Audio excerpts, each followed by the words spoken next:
فیضان امیر معاویہ عاشق مصطفیٰ حضرت معاویہ زاہد و پارسا حضرت معاویہ خوبرو خوش ادا خوش نما خوش لقا حضرت معاویہ مخلص و باوفا حضرت معاویہ بے گناہ بے خطا حضرت معاویہ بے گناہ بے خطا حضرت معاویہ بے گناہ بے خطا حضرت معاویہ حضرت اتوار کو بڑی رات ہے 22ویں شب اتوار کو جلوس بیعت معاویہ نکلے گا اور انشاءاللہ مدنی مذاکرہ ہوگا اور لنگر معاویہ بھی کھائیں گے انشاءاللہ فیضان امیر معاویہ۔ علی بھائی آج کا آخری سوال ہے، میں کچھ عرصہ قبل علی بھائی کے پرانے بزرگ اور روحانی استاد حضرت مولانا الیاس قادری المعروف باپا جانی کے پاس بیٹھا ہوا تھا حافظہ اللہ تعالی۔ حافظہ اللہ تعالی، اور یہ بالکل ایک نجی نوعیت کی محفل تھی۔ گفتگو کے دوران باپا جانی نے اپنے قریبی رفقا اور مجلس شورا کے لوگوں کو یہ نصیحت کی کہ اگرچہ میں نے پگڑی یعنی امامہ کے ساتھ سنت رنگوں کا اعلان کیا ہے، لیکن آپ لوگ کالی پگڑی سے اجتناب کیا کریں، کیونکہ یہ کالا رنگ آج کے دور میں رافضیوں یعنی اہل تشیع کی نشانی بن چکا ہے۔ مجھے بڑی حیرانگی ہوئی کہ ہمارے دینی پیشوا کے قول و فعل میں کس قدر تضاد موجود ہے، لیکن میں اپنی بزدلی کی وجہ سے کچھ بول نہ سکا۔ علی بھائی سے میری گزارش ہے کہ میری یہ آنکھوں دیکھی سچی کہانی عوام الناس کو بتائیں اور ان کی آنکھیں کھولنے کی کوشش کریں۔ جزاک اللہ خیرہ۔ جزاک اللہ خیرہ۔ آپ کے علی بھائی کو اس سے بڑھ کے ان کی سٹوریاں بتائیں اور باقیوں کی بھی۔ میں اکثر کہتا ہوں آپ کو ان کی نجی محفل کی اگر لیکڈ ویڈیوز آپ کو مل جائیں تو آپ تو یقین کریں صرف علماء دین نہیں، دین سے متنفر ہو جائیں گے ان کی وجہ سے۔ دین کا کوئی قصور نہیں ہے۔ یہی لوگ جب گرین پگڑی باندھتے تھے نا تو اس وقت یہ کہتے تھے سفید اور کالی پگڑی باندھنا یہ جو ہے وہ نجدیوں تبلیغی جماعت والوں کی نشانی ہے۔ آج یہ خود باندھ رہے ہیں سفید پگڑی، کیونکہ اس وقت انہوں نے وہ ان کے برانڈ میں وہ چل رہی تھی۔ تو اپنی نجی محفلوں میں یہ بالکل ڈیفرنٹ نظر آتے ہیں۔ ان کی جسے کہتے ہیں جوڈیشری کی سٹیٹمنٹ اور ہوتی ہے اور پبلک سٹیٹمنٹ اور ہوتی ہے۔ اس قسم کے آپ کو کئی ایک واقعات ان لوگوں کے بھی ملیں گے، باقیوں کے بھی ملیں گے۔ ان کو چھوڑ دیں، یہ تو ہمیں پتہ ہی ہے، اس پہ میں بعد میں بات کرتا ہوں۔ ہمارے اپنے شہر کے اندر اہل حدیث کے پاکستان لیول کے وہ ایک سمجھ لیں جماعت میں ان کی پوسٹ ہے، وہ ہمارے ایک بھائی کو ملنے کے لیے گئے اور وہ بھائی ہمارے درس میں آتے تھے، لیکن وہ نسلاً خود اہل حدیث تھے، ان کے والد صاحب بھی۔ تو ان کا بیٹا پیدا ہوا تو انہوں نے آگے پوچھا کہ جی آپ نے اپنے بیٹے کا نام کیا رکھا ہے؟ تو انہوں نے کہا جی میں نے اپنے بیٹے کا نام رکھا ہے محمد علی۔ اوہ یہ تو شیعہ والا نام ہے۔ گھبرا کے وہ کہنے لگے یہ تو شیعوں والا نام ہے۔ اچھا تو محمد صلی اللہ علیہ وآلہ وسلم کو سنی نہیں مانتے؟ سیدنا علی رضی اللہ تعالیٰ عنہ علیہ السلام کو سنی نہیں مانتے؟ کیا ہماری مساجد میں خلفائے ثلاثہ کے ساتھ چوتھے خلیفہ سیدنا علی کا نام نہیں لکھا ہوا؟ ٹھیک ہے، تو پھر یہ آپ کس کو دھوکہ دے رہے ہیں؟ مسجد نبوی شریف کے اندر بھی چاروں خلفاء کے نام لکھے ہوئے ہیں۔ اور آپ کو مزے کی بات بتاؤں، 4 خلیفوں کے بعد انہوں نے حضرت معاویہ کا نام نہیں مسجد نبوی میں لکھا ہوا، حسن و حسین کا نام لکھا ہوا ہے۔ اور اس کے بعد انہوں نے عشرہ مبشرہ جو 10 جنتی صاحب ہیں ان لوگوں کے نام لکھے ہوئے ہیں۔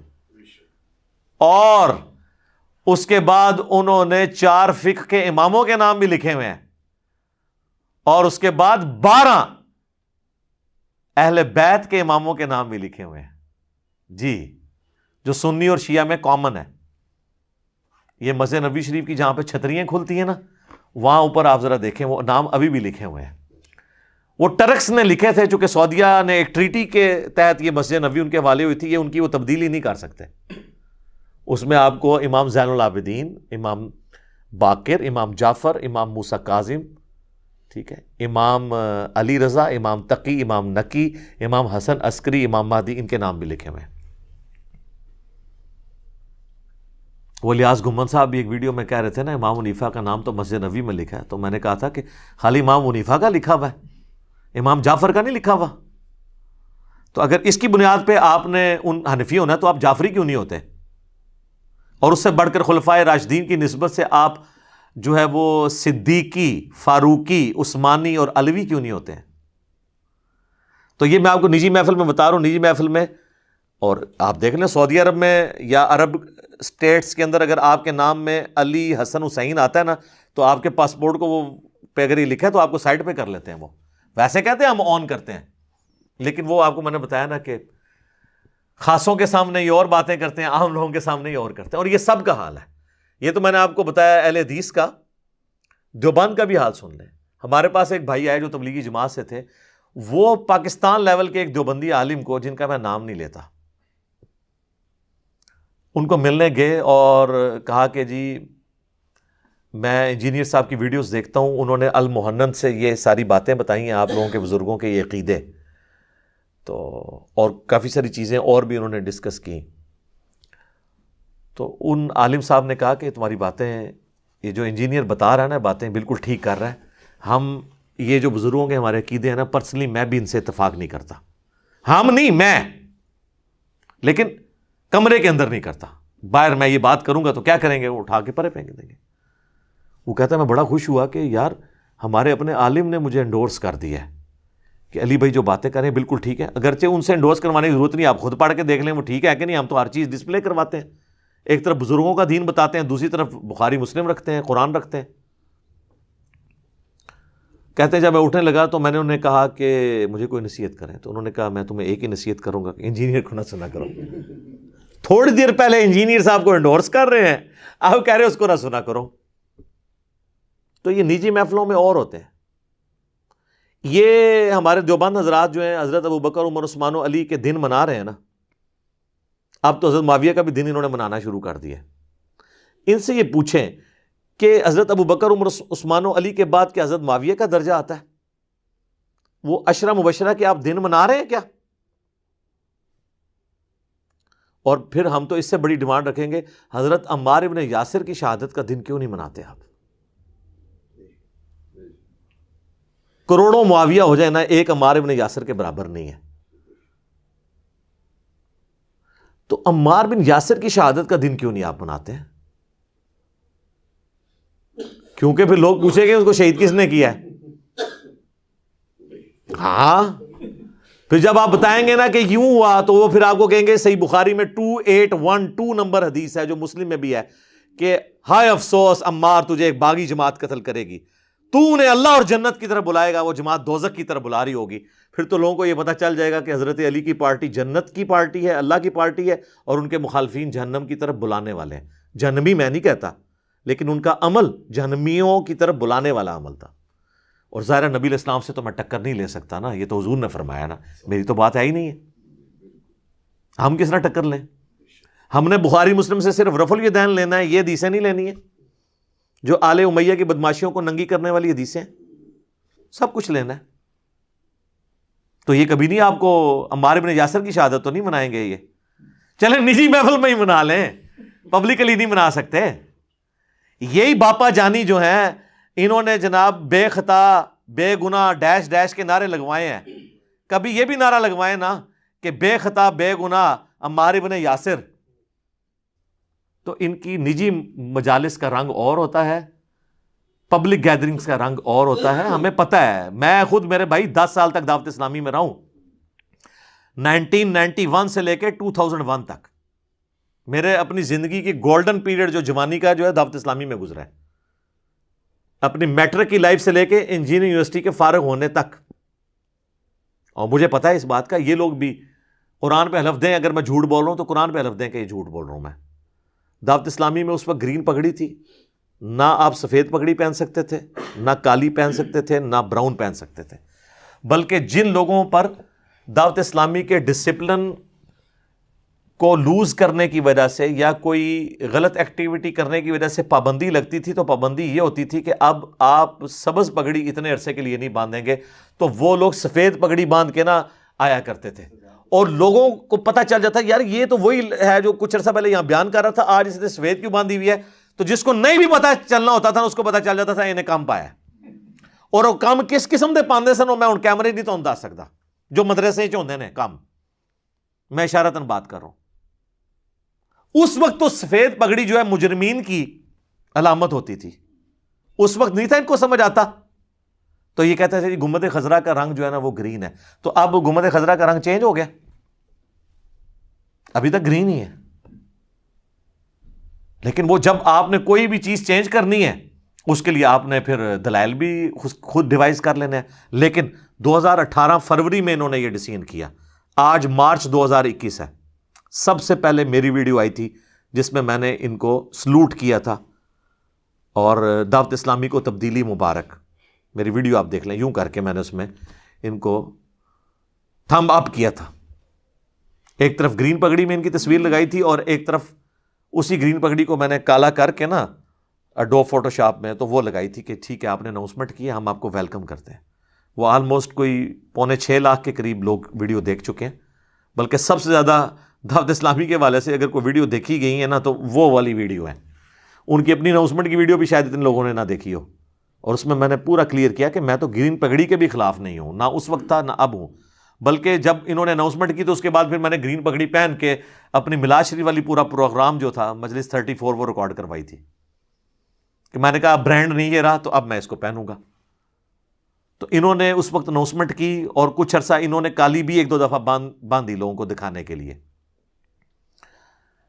پھر زرد بھی باندھی اور بھی. لیکن اب کافی عرصے سے میں دیکھ رہا ہوں صرف سفید پہ آ گئے ہیں, اور خصوصاً مین جتنے لوگ ہیں وہ سب سفید باندھ رہے ہیں. تو مجھے سمجھ نہیں آ رہی تھی کہ یہ باقی اب کیوں نہیں باندھ رہے.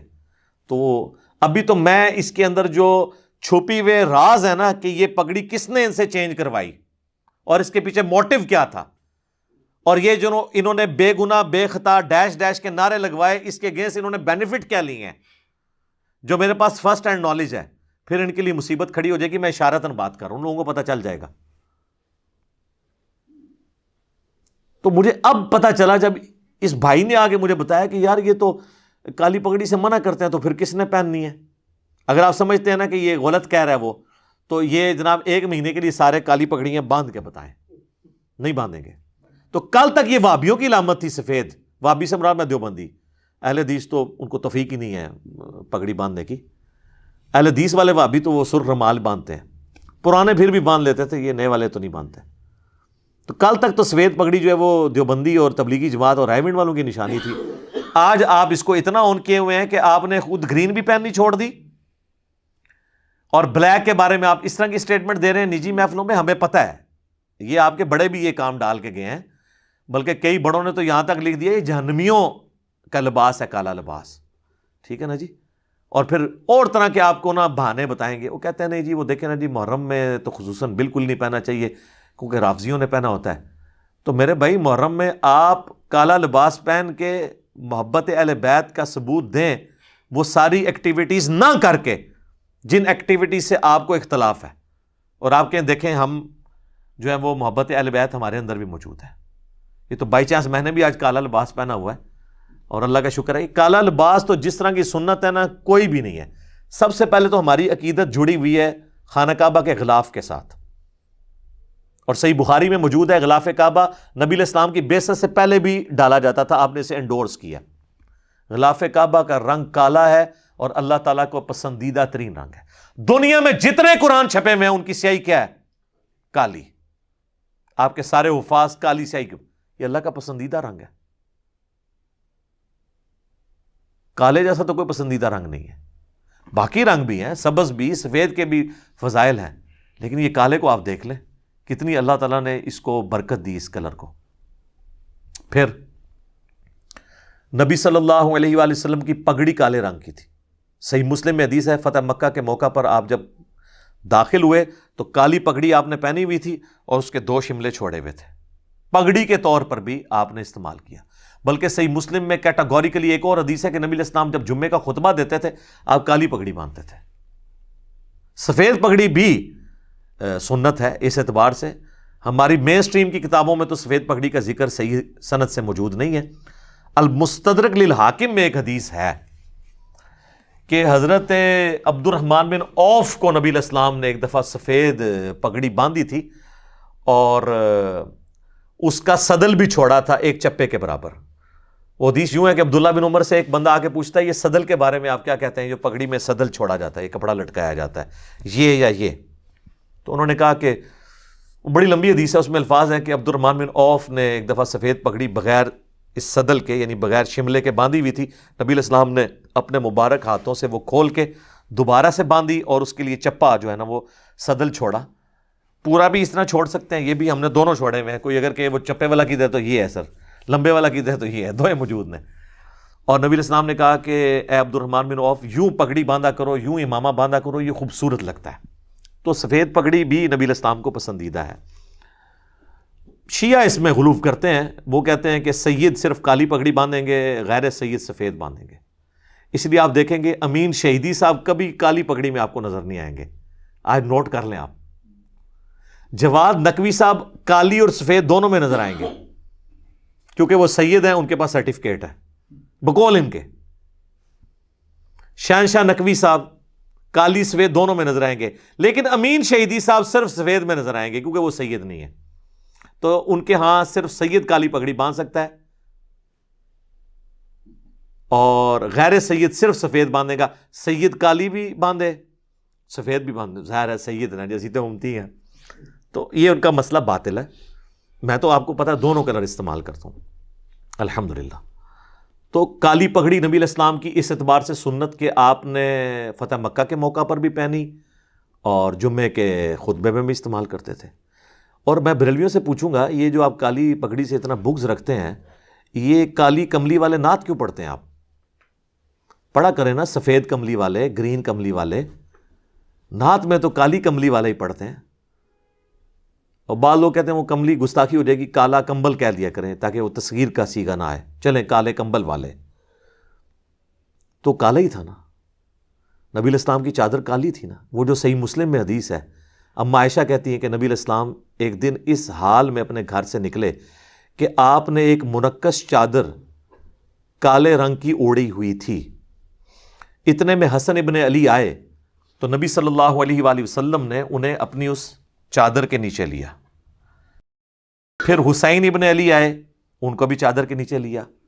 پھر سیدہ فاطمہ آئیں, ان کو بھی چادر کے نیچے لیا. اس کے بعد مولا علی آئے, ان کو بھی چادر کے نیچے لیا. اور نبی علیہ السلام نے ان کو چاروں کو اپنے ساتھ چادر میں لے کے, سر یہ اتنا غیر معمولی واقعہ ہے کسی گھر کے سرپرست کا اپنی فیملی کے ساتھ. میرے لیے ہم نے بھی آج تک کبھی نہیں کیا ہوگا اتنا لاڈ. اور سیدہ عائشہ یہ دیکھ رہی ہیں, حالانکہ وہ بھی اہل بیت میں سے, لیکن یہ خصوصی اہل بیت ہے. پھر آپ نے سورہ الاحزاب کی آیت نمبر 33 تلاوت کی. یہ صحیح مسلم ہے, مولانا شریف یا کہانی شریف نہیں ہے. انما یرید اللہ لیذھب عنکم الرجس اہل البیت ویطہرکم تطہیرا. اے اہل بیت, نبی کے گھر والو, اللہ تعالیٰ تو چاہتا ہے تم سے ہر طرح کی ناپاکی دور کر دے اور تمہیں خوب صاف ستھرا پاک و صاف کر دے. تو نبی علیہ السلام نے ان کو اس چادر, تو اس میں تو کالی چادر اسے حدیث قصا کہتے ہیں, اور یہ حدیث تو سنی اور شیعہ دونوں کے ہاں پائی جاتی ہے. کالی چادر بھی ہوگی. کہاں سے میں شروع ہوا تھا؟ کالی پگڑی, کالی چادر, کالا کرتا بھی سن لیں. صحیح مسلم میں حدیث ہے, اسما بنت ابی بکر نے ایک دفعہ ایک کالا جبہ کسروانی طیالسی نکالا. پرشین امپائر کا جبہ, کسرا کا, کسروانی طیالسی, وہ ہوتا ہی کالے رنگ کا تھا. جس طرح سندھی اجرک ریڈ کلر کی ہوتی ہے, اس میں ریڈ کلر بولنا ضروری نہیں ہوتا. جب ہم کہیں نا سندھی اجرک تو وہ ریڈ کلر کی ہوتی ہے, بیچ میں وہ اور بھی چھوٹے چھوٹے نشان ہوتے ہیں, لیکن ڈومیننٹ کلر ریڈ. تو کسروانی طیالسی کالا جبہ نکالا اور کہا کہ یہ نبی علیہ السلام پہنتے تھے. اور اس کے بعد سیدہ عائشہ کے پاس تھا یہ. حضرت عائشہ کی وفات کے وقت میں نے ان سے لے لیا, یعنی ان کی بڑی بہن تھی یہ اسما بنت ابی بکر. نبی علیہ السلام اسے پہنتے تھے اور ہم اس کا دھون مریضوں کو شفا کے لیے پلاتے ہیں. نبی علیہ السلام کے تبرکات, کالا جبہ, کالا جبہ بھی ہو گیا, کالی چادر بھی ہوگی, کالی پگڑی بھی ہوگی. اب لباس میں کوئی اور چیز بچ گئی ہے بتائیں مجھے. نبی علیہ السلام کا جھنڈا بھی کالا ہوتا تھا, جھنڈے کا رنگ بھی کالا. بلکہ جھنڈے کے اوپر تو ہم آپ کو وہ حدیث سنائیں گے کہ کالے جھنڈے کے اوپر مسند احمد میں ایک حدیث ہے، وہ حدیث مشکات کے اندر بھی ہے لیکن اس کی سند کمزور ہے جو مرفوع روایت ہے، لیکن اس کی جو موقوفاً روایت ہے نا اس کی سند بالکل ٹھیک ہے. اس لیے شیخ زبیر صاحب نے مشکات کے فٹ نوٹ پہ وہ موقوفاً روایت بھی المستدرک للحاکم کی بھی لکھ دی ہے. نبی الاسلام سے جو مرفوع روایت ہے وہ حضرت صوبان نے روایت کی ہے جو ضعیف ہے، لیکن صوبان صحابی کا اپنا بھی قول موجود ہے اور ظاہر ہے نبی الاسلام کے بتانے پہ موقوف ہے کیونکہ غیبی خبر ہے. یہ مولا رسول اللہ تھے، نبی الاسلام نے ان کو آزاد کیا تھا، جس طرح زید ابن حارثہ مولا رسول اللہ تھے. یہ مولا وہ نہیں ہے جو مولا علی والا مولا ہے، ہاں وہ مولا اور ہے، یہ مولا اور ہے. آزاد کردہ غلام کو بھی مولا کہا جاتا تھا. مولا رسول اللہ صوبان رضی اللہ تعالیٰ عنہ وصلی اللہ علیہ وآلہ وسلم. تو وہ کہتے ہیں کہ نبی الاسلام کے ریفرنس سے جو حدیث ہے وہ تو ضعیف ہے. ان کا اپنا قول جو حاکم میں موجود ہے وہ یہ ہے کہ جب تم خراسان سے کالے جھنڈے آتے ہوئے دیکھو تو ان کا استقبال کرنا، ان میں اللہ کا خلیفہ مہدی ہوگا. اور خراسان نبی الاسلام کے مبارک زمانے میں ایران، افغانستان اور یہ پاکستان کا آپ سمجھ لیں وہ بارڈر والا ایریا، یہ پورا خراسان کہلاتا تھا. تو عرب کے لوگوں کو بتایا جا رہا تھا کہ یہ امام مہدی جو ہیں وہ عجم سے آئیں گے. اس کا مطلب ہے کہ امام مہدی نان عربک ہوں گے، سید ضرور ہوں گے. وہ تو حدیث ہے ابو داؤد کے اندر، مسند احمد کے اندر، قیامت اس وقت تک قائم نہیں ہوگی جب تک کہ میری بیٹی فاطمہ کی اولاد میں سے ہی ایک ایسا شخص نہ پیدا ہو جائے جو پوری دنیا کو انصاف سے بھر دے گا، جس کا نام میرے نام پر ہوگا، امام محمد بن عبداللہ المہدی ہوگا. وہ سید لیکن آئے گا وہ عجم سے. اور نظر آ رہا ہے کہ یہاں عجم میں ہی ساری کی ساری ریولوشن دین کے اعتبار سے آ رہی ہے. عربیوں کا حال تو آپ کے سامنے ہے، دل خون کے آنسو روتا ہے جو ان کی حرکات ہیں. بہرحال اس میں کالے جھنڈے کا بھی ذکر موجود ہے، نبی الاسلام کا مبارک جھنڈا بھی، اور ایون یہ ایسا مبارک جھنڈا کہ جو قرب قیامت میں امام مہدی کا جھنڈا بھی کالا جھنڈا ہوگا. تو اگر آپ کالا جھنڈا دیکھ لیں تو آپ یہی کہنا شروع کر دیں گے یہ رافضیوں کا جھنڈا ہے. تو نبی الاسلام کا جھنڈا بھی کالا تھا، آپ کا کرتا بھی کالا، آپ کی چادر مبارک بھی کالی، آپ صلی اللہ علیہ وآلہ وسلم کی پگڑی اور امامہ بھی کالا، غلاف کعبہ بھی کالا. میرے خیال ہے کالے رنگ کے کیسے کیسے فضائل احادیث میں اس اعتبار سے تو موجود ہیں کہ نبی الاسلام کی نسبت اس کو کتنے رخ سے حاصل ہے. ان تمام رخ سے آپ کو کسی اور کلر کی نسبت حاصل نہیں ہوگی. اور پھر آپ یہ کہنا کہ یہ کالی پگڑی جو ہے یہ رافضیوں کا طریقہ ہے. لیکن یہ میں آپ کو بتاؤں ان کی نجی محفلوں کی سٹیٹمنٹ ہے، یہ جوڈیشری کی سٹیٹمنٹ ان کی نہیں ہے. آپ پوچھنے جائیں گے تو کہیں گے نہیں ہم قائل ہیں، کوئی ایسا مسئلہ نہیں ہے. لیکن ہم وہ اکثر کہتے ہیں کہ آپ انکاری تو نہیں ہیں، آپ کا مسئلہ ہے آپ اقراری نہیں ہیں. اور اقراری ہونا ہوگا اپنے عمل کے ذریعے، خالی کھلی دعووں کے ذریعے نہیں. باقی آپ وہ کام کر کے بتائیں تو پھر پتہ چلے گا کہ آپ کس حد تک جو ہے وہ مخلص ہیں. اور اس اعتبار سے اگر آپ دیکھیں تو یہ آپ کو اکثر کہیں گے جی وہ جی ہم جو ہے نا وہ محرم کے دنوں میں بل اجتناب کرنا چاہیے. ہم تو کہتے ہیں پھر ہم آپ کو حدیث سنائیں گے بخاری اور مسلم دونوں میں کہ حضرت ام حبیبہ جن کی وجہ سے آپ حضرت معاویہ رضی اللہ تعالیٰ عنہ کو خال المومنین اور مومنین کا ماموں ثابت کرنے کی کوشش کرتے ہیں. یہ علیحدہ بات ہے کہ آپ نے حضرت ابوبکر عمر کو کبھی مومنین کا نانا نہیں کہا، لیکن ان کو آپ ماموں کہتے ہیں. اور اس شخصیت کی وجہ سے جو ان سے بہت پہلے ایمان لائیں اور ان لوگوں سے ان کو تکلیفیں اٹھانی پڑی، ان سے بھی ان کے والد سے بھی، حضرت ام حبیبہ سلام اللہ علیہا.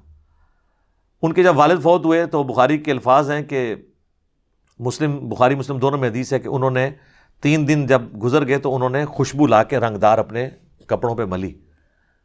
تو وہی بات لوگوں نے کہا آپ کا تو باپ مرا ہے. انہوں نے کہا میں نے اسی لیے تو تمہیں یہ کر کے بتایا کہ اللہ کے نبی علیہ السلام نے فرمایا تھا کہ جو عورت اللہ اور یوم آخرت پر ایمان رکھتی ہے اس کے لیے حلال نہیں ہے کہ وہ 3 دن سے زیادہ کسی کے مرنے پر سوگ کرے سوائے اپنے خامن کے کہ 4 مہینہ 10 دن کرے گی.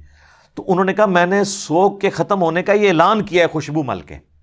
یعنی سیدہ ام حبیبہ سلام اللہ علیہا نے جان بوجھ کے وہ کام کیا جو لوگوں کو عجیب و غریب لگے اور لوگ پھر کہیں کہ یہ ہائے نہیں تیرا تو پیو مریا ہے.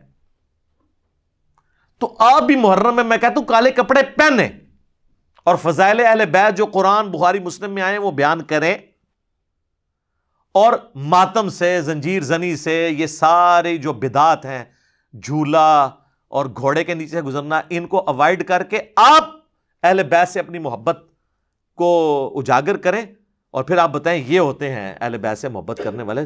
تو وہ محرم میں وائڈ کیا جائے.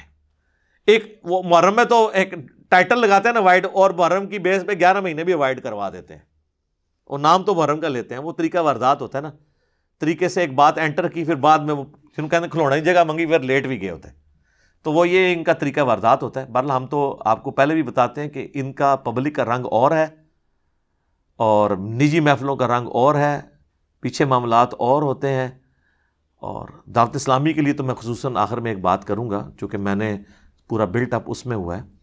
مجھ پہ دعوت اسلامی کے اور الیاس قادری صاحب کے بہت احسانات ہیں, لیکن اپنی جگہ یہ بات, اس کے باوجود میں اس کا یہ اسپیکٹ بھی ہائی لائٹ گورنمنٹ کے سامنے ضرور کروں گا اور ریاستی اداروں کے سامنے, کہ آپ کئی سالوں سے پاکستان کی سب سے امن والی جماعت ان کو ڈکلیئر کر رہے ہیں, اور یقیناً اس میں کوئی شک نہیں ہے. کسی پبلک پروٹیسٹ میں حصہ نہیں لیتے, اور صرف یہ نہیں, تبلیغی جماعت والے بھی. اور اگر انہوں نے کوئی نان اسٹیٹ ایکٹیویٹی پرفارم بھی کرنی ہوتی ہے نا, تو وہ وقتی طور پہ دوسری جماعت میں چلے جاتے ہیں. جس طرح ہمارے حکومتی وزراء نے جب یعنی وکالت میں آنا ہوتا ہے تو وہ وقتی طور پہ وزارت سے استعفیٰ دیتے ہیں, پھر وکیل بنتے ہیں, پھر دوبارہ سے آ کے نیا حلف اٹھا لیتے ہیں. تو یہ بھی یہی کرتے ہیں. پھر وقتی طور پہ جو نان اسٹیٹ ایکٹر جماعتیں ہوتی ہیں نا انہی فرقوں کی, ان میں چلے جاتے ہیں, اپنی ایکٹیویٹی پرفارم کر کے پھر واپس اس شریف جماعت میں واپس آ جاتے ہیں. لیکن پر امن جماعت تو آپ ڈکلیئر کرتے ہیں, لیکن آپ کو یہ پتہ ہے کہ ان کے سلیبس میں جو کتاب پڑھائی جا رہی ہے, جو الیاس قادری صاحب نے اپنے سگنیچرز کے ساتھ اپنے ہر مرید کو وصیت کی ہے کہ آپ نے یہ کتاب پڑھنی ہے اور اس کے مطابق عقیدے رکھنے ہیں, سب سے زیادہ انتشار اس کتاب کے اندر موجود ہے. کون سی کتاب؟ حسام الحرمین. میں یہ نہیں کہتا کہ جو انہوں نے فتوے لگائے ہیں وہ غلط ہیں, نہیں. ان فتووں کے بعد جو انہوں نے رزلٹ نکالا ہے نا, اور اس کی بنیاد پہ انہوں نے علماء دیوبند کو کافر, مرتد, واجب القتل, اور ان کے فالورز کو بھی کافر, مرتد اور واجب القتل قرار دیا ہے. تو اس کتاب کے تحت ہے تو اتنی سی ہے, کروڑوں دیوبندیوں کے قتل کا فتویٰ انہوں نے جاری کیا ہوا ہے, سب سے پرامن جماعت نے, حسام الحرمین کے اندر.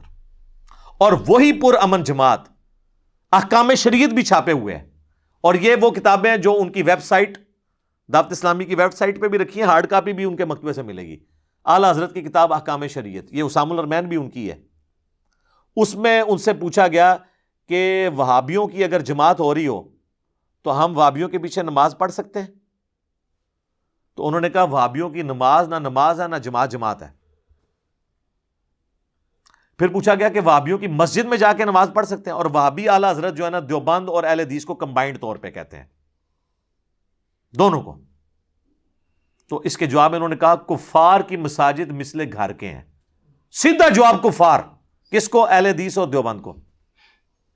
سر جو آخری پھر فتویٰ ہے نا ان کا, جب ان سے پوچھا گیا کہ یہ جو وہابیہ کا ذبیحہ ہے اس کے بارے میں آپ کیا کہتے ہیں, وہ کہتے ہیں وہابی 1,00,000 دفعہ بھی اللہ کا نام لینا, ذبیحہ حرام اور مردار ہی رہے گا. اور اس کے ساتھ انہوں نے پھر کلیئر کیا کہ اس سے مراد دیوبندی, اہل حدیث, قادیانی کافروں کو بھی بیچ میں ڈال دیا, یعنی ان کے لیول پہ ان کو رکھا. اور پھر کہا کہ البتہ یہود و نصارہ اگر اللہ کا نام لے کر ذبح کریں تو ان کا ذبیحہ حلال ہے. تو یہود و نصارہ سے بدتر اعلیٰ حضرت نے ڈکلیئر کیا. اور وہ کتاب کون چھاپ رہے ہیں کہ جن کو ہمارے ادارے سب سے پرامن جماعت پاکستان کی ڈکلیئر کیے ہوئے ہیں. وہ ظاہری امن کے اندر کس قسم کا یعنی آپ کہہ لیں کہ شر چھپا ہوا ہے. یہ بھی تو چیزیں ہائی لائٹ ہونا, ان کی پرنٹنگ بند کروائیں اس قسم کی چیزیں جو لوگوں کو ابھار رہی ہیں. تو یہ میں نے 2 اس کی مثالیں, اور یہ میرے پچھلے دنوں بھی ایک ویڈیو اپلوڈ ہوئی تھی اعلیٰ حضرت کے طوفانی فتوے. سر پھر اب ہماری حوصلہ ہے نا کہ ہم سب سے اختلاف کر کے ساروں کو مسلمان سمجھتے ہیں. میں صرف دنیا میں 2 فرقوں کی تکفیر کرتا ہوں, ایک اہل سنت سے ٹوٹ کے الگ ہونے والا فرقہ قادیانی, چونکہ قادیانی شیعہ سے الگ نہیں ہوئے, اور حنفی بھی ہیں, وہ آج تک حنفی ہیں, ان کو میں کافر سمجھتا ہوں. دوسرا شیعہ سے ٹوٹ کے الگ ہونے والا فرقہ نصیریہ, جو پاکستان انڈیا میں تو نہیں پایا جاتا, شام میں پایا جاتا ہے. ان کے علاوہ جتنے فرقے ہیں, بریلوی, دیوبندی, اہل حدیث, شیعہ یا اور حنفی, شافی, مالکی, حنبلی, یا شیعہ کے ہم بھی اثنا عشری ہوں, زیدیہ ہوں, میں سب کو مسلمان سمجھتا ہوں اور ساروں کے پیچھے نماز پڑھنے کا قائل ہوں. لیکن یہ آپس میں جب اختلاف کرتے ہیں تو آپ دیکھیں یہ کیا کرتے ہیں, یہ آپ دیکھ لیں. یہ ہمارا ہی حوصلہ ہے. اور پھر ہم آپ کو بس صرف نرم انداز میں ہی کہتے ہیں کیا کہ مرنے سے پہلے اے مسلمان کر لے اس پہ غور, کتابوں کا خدا اور ہے, بابوں کا خدا اور، یعنی بابے بھی اسی خدا کو مانتے ہیں لیکن جو کتابوں کی تعلیمات ہیں اس سے ہٹ کے وہ مان رہے ہوتے ہیں. اور جب تم غور کرو گے ایک دن آئے گا تمہارے اندر سے آواز نکلے گی کیا کہ نہ میں وہابی، نہ میں بابی، میں ہوں مسلم علمی کتابی. نہ ہم سو کالڈ وہابی ہیں، کوئی علمی بات کرے اسے وہابی کہہ دیتے ہیں، اور نہ ہم بابوں کا دفاع کرنے والے بابوں کے اندھے فالوور بابی ہیں، بلکہ ہم علمی کتابی ہیں اور مسلم ہیں.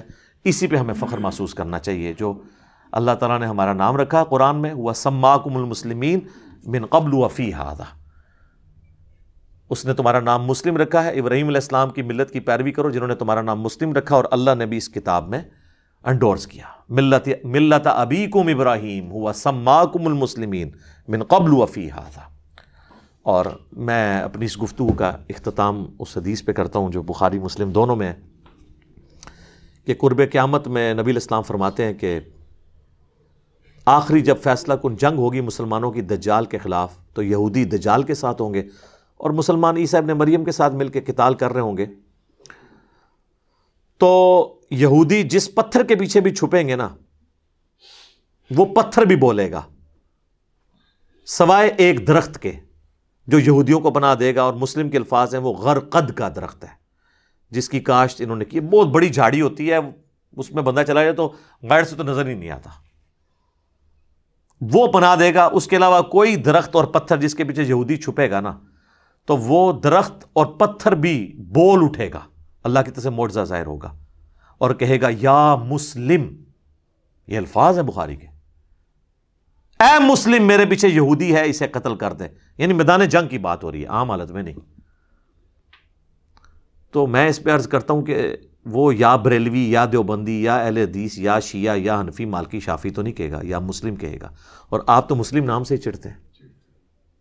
آپ کسی مسجد میں جا کے کہیں میں مسلم ہوں، اگلا کہے گا میں کافر ہوں. پھر آپ وہ جب پتھر آپ کو آواز دے گا نا یا مسلم، تو آپ نے پھر اس کو بھی اس قسم کا ہی جواب دینا ہے. یہاں تو آپ کسی کو کہیں نا میں بریلوی ہوں، لوگ مان لیں گے دیوبندی ہوں، اور یہ فرقہ ہونا چاہیے جی. تو اردو تو کوئی فرقہ نہیں پھر رہے گا، اور وہ اسی لیے ہوگا کہ امام مہدی کو اگر بریلویوں میں آئے تو دیوبندیوں نے نہیں ماننا، دیوبندیوں میں آئے تو بریلویوں نے نہیں ماننا، اہل حدیث میں نہیں آئے تو کہیں گے انگریزوں کا ایجنٹ ہے. اسی صورت میں امام مہدی آ سکتے ہیں کہ جب سب لوگ اپنے آپ کو مسلم کہیں، اور وہ فضا بنتی ہوئی تیار ہو رہی ہے الحمدللہ انشاءاللہ تعالی. تو یہ آواز انشاءاللہ تعالی دنیا کے ہر کونے تک پہنچ رہی ہے. اللہ تعالیٰ سے دعا ہے جو حق بات میں نے کہی اللہ تعالیٰ ہمارے دلوں میں راسخ فرمائے.